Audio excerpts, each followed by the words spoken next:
यहूदियों की एक बहुत ही प्रसिद्ध कहानी है।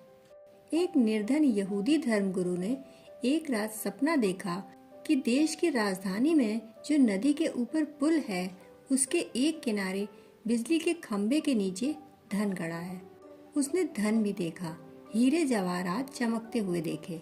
सुबह उठा, सोचा सपना है, लेकिन दूसरी रात सपना फिर आया, ठीक वैसा का वैसा। दूसरे दिन सुबह जाग कर यह न कह सका कि सपना है, क्योंकि सपने इस तरह नहीं दोहराते। फिर भी उसने सोचा कि क्या भरोसा, कहाँ जाना। लेकिन तीसरी रात सपना फिर आया, तब तो रुकना मुश्किल हो गया। उसने सोचा राजधानी इतनी दूर भी नहीं, जाकर देख आता हूँ कि क्या मामला है। धर्मगुरु कभी राजधानी गया भी न था। जब वह गया तो चकित हुआ, जैसा पुल उसने सपने में देखा था वैसा ही पुल राजधानी का था। तब उसका उत्साह बढ़ा, तेजी से चलने लगा, दूसरी तरफ पहुंचा। बिजली का खंभा वहीं था जहां सपने में दिखा था। ठीक वैसा ही बिजली का बल्ब लगा था। उसका भरोसा और बढ़ा, लेकिन एक मुसीबत थी। सपने में उसने यह न देखा था कि एक पुलिस वाला वहां पहरा देता है। इसलिए वह राह देखने लगा कि जब पुलिस वाला जाए तो मैं खोद कर देखूं। लेकिन पुलिस वाला था कि जाने का नाम ही न लेता। जब दूसरा आता तब ड्यूटी बदलती थी। वह 2-3 दिन ऐसे ही चक्कर मारता रहा। पुलिस वाले ने भी बार बार उसको वहां चक्कर मारते देखा। उसे पास बुलाकर कहा, सुनो, क्या मामला है? आत्महत्या करनी है पुल से कूदकर? क्योंकि वह वहां इसीलिए खड़ा रहता था कि कोई आत्महत्या न कर ले। उस यहूदी धर्मगुरु ने कहा, अब आपसे क्या छिपाना, एक सपने के चक्कर में पड़ गया हूँ। यह पुलिस वाला हंसा और बोला, ठहरो, इससे पहले कि तुम अपना सपना कहो, मैं भी तुमसे कुछ कह दूं। 3 दिन से मैं भी एक सपना देख रहा हूँ, फला फला गांव का।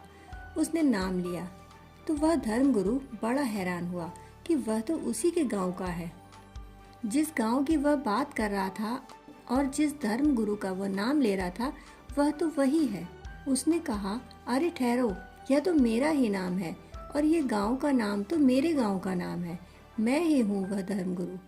वह पुलिस वाला बहुत हंसा। उसने कहा, मैं 3 दिन से एक सपना देखता हूँ कि जहाँ धर्मगुरु सोता है उसके बिस्तर के नीचे एक खजाना गड़ा है।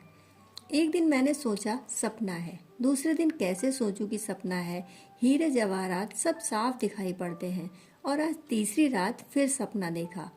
तुमसे मैं इसलिए कह रहा हूँ कि तुम्हारा चेहरा उस सपने में मुझे दिखाई पड़ता है। यह क्या माजरा है? तुम 3 दिन से यहाँ चक्कर भी लगा रहे हो।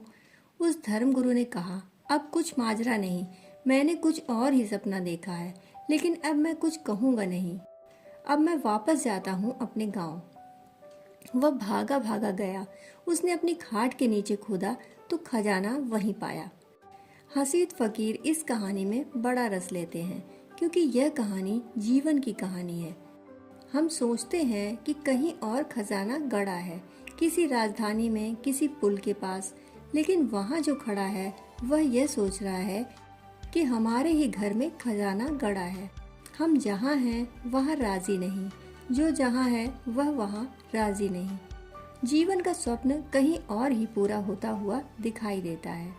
वहाँ जो है उसका भी जीवन का स्वप्न पूरा नहीं हो रहा। यहाँ भिखमंगे तो पराजित है ही, यहाँ सिकंदर भी पराजित है।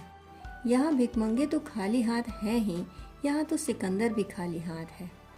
हम जरा सोचें, हम कहीं भी होते तो क्या इससे आकांक्षा की दौड़ रुक जाती है?